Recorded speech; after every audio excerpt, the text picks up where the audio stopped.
I think that this show certainly lives up to its billing, and it's great to see so many vibrant, innovative and creative businesses, brands, ideas around here at Earls Court, which is of course at the heart of one of the most amazing cities in the world. Particularly good to see Central St Martin's in the Launchpad area. I mean, these guys come up with some fantastic stuff. There's a great rabbit light, which everyone with a 5-year-old daughter should have. And some very nice organic creams and face products just outside the door when you drop out from here, from Totnes. So I felt that it was a good environment to be, I'm going to put this down, a good environment, a good backdrop for the talk today. And I'm going to spend about 30 minutes talking, and then I'm going to let you ask some questions, if that's okay.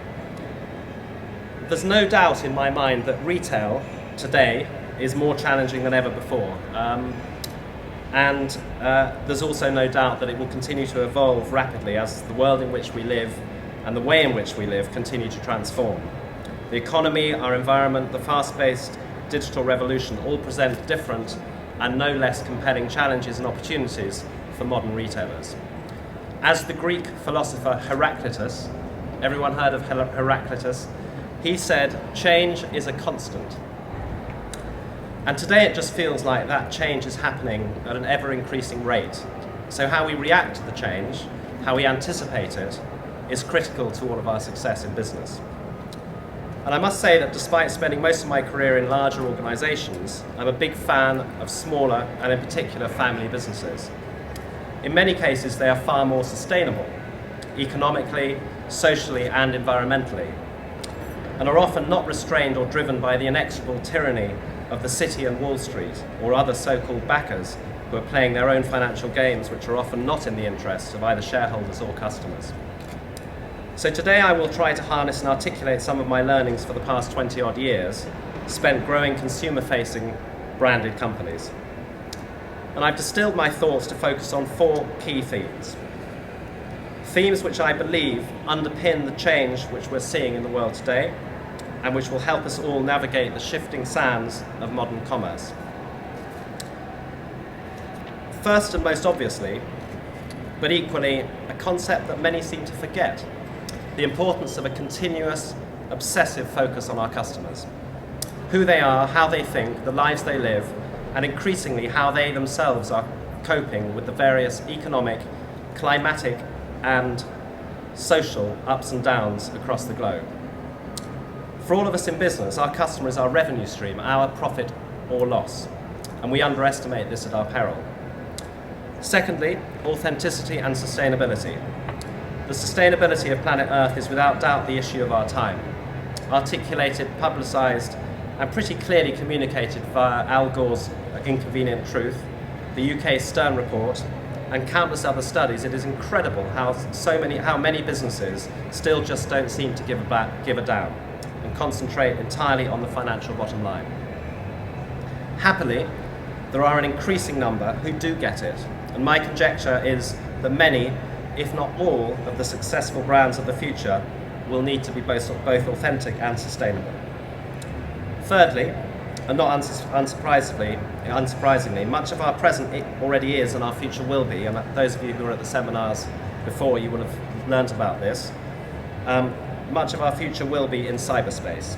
I believe that those of us still creating retail experiences on terra firma have a lot to learn from the digital space, and increasingly brands are merging and cross-fertilizing multiple channels to deliver a holistic brand experience. And finally, creativity. One of the most powerful weapons in the retail armory, and often underestimated by big business, but also in many cases easier to deliver in smaller, more fleet-of-foot organizations.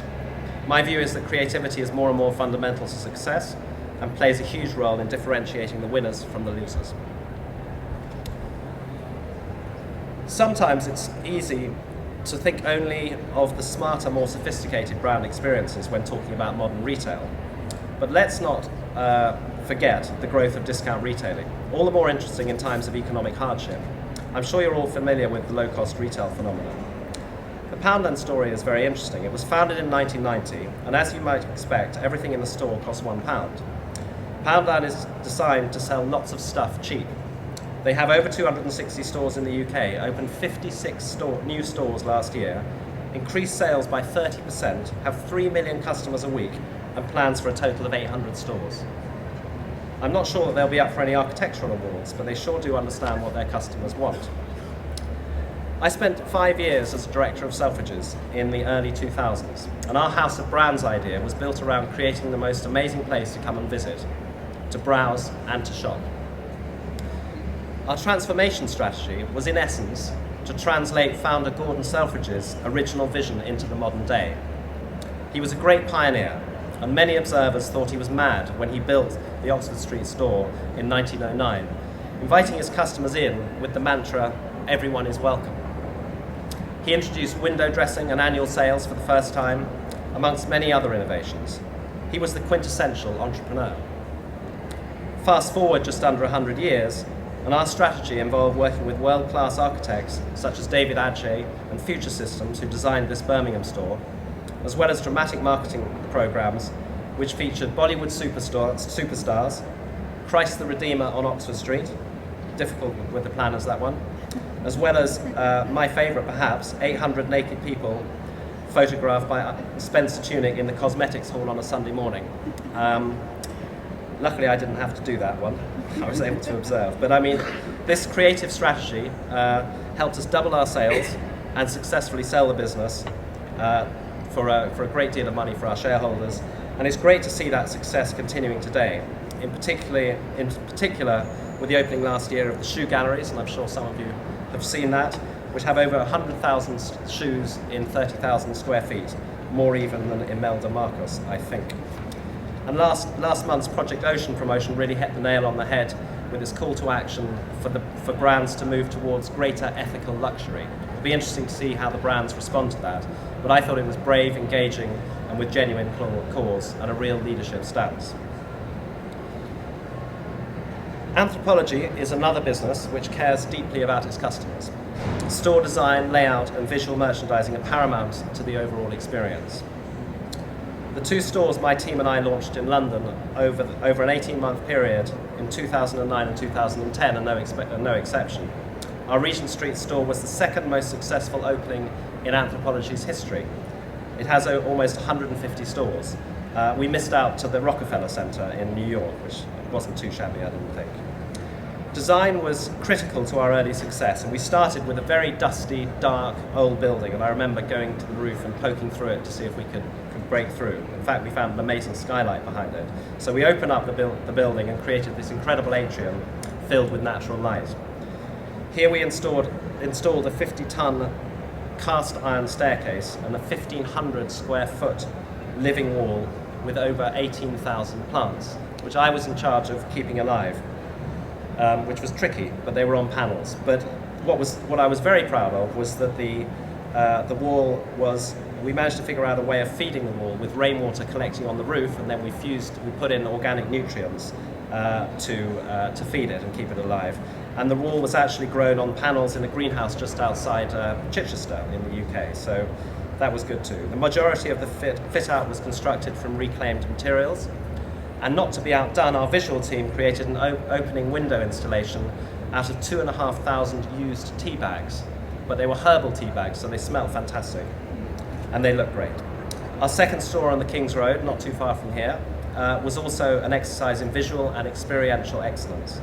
With amazing natural light, original furniture and fittings from across the globe, we transformed what was an old car garage and a temperance billiard hall into a wonderful space complete with its own art gallery. And I saw yesterday an amazing florist which was on for the flower show last week. Anthropologie's average dwell time is well documented as in excess of an hour, and Selfridges is more. There is no doubt that the relentless focus on creating a special sense of place and customer experience plays a big part in the success of both businesses. Next, I want to talk a bit about authenticity and sustainability. My belief is that we can and should all do more. One of my hero brands is Patagonia, a successful private business founded 50 years ago in California by Yvon Chouinard. I want to read you a brief extract from his book, which is called Let My People Go Surfing, and I quote, "My company, Patagonia Inc., is an experiment.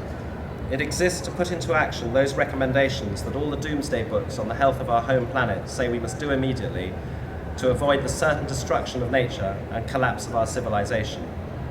Despite near universal concerns among scientists that we are on the brink of an environmental collapse, our society lacks the will to take action.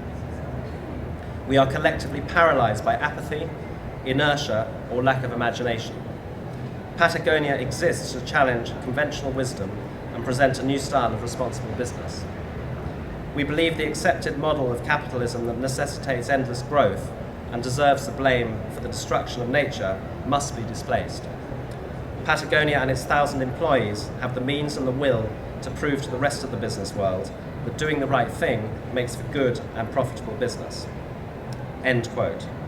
So if I leave you with one thought today, it's a great book, Let My People Go Surfing by Yvonne Chouinard. And what's interesting about this is not just talk. This ethos is inherent across the whole business, from the environmental initiatives, transparency of carbon footprint for all garments, the right to roam, and its 1% of sales for the planet program. The stores carry this authenticity through with the reconditioning of old and disused buildings to create stores, and with near 100% recycled fixtures and fittings, as well as a passionate team who are clearly dedicated to the cause. What's very interesting is that last year was Patagonia's best on record financially.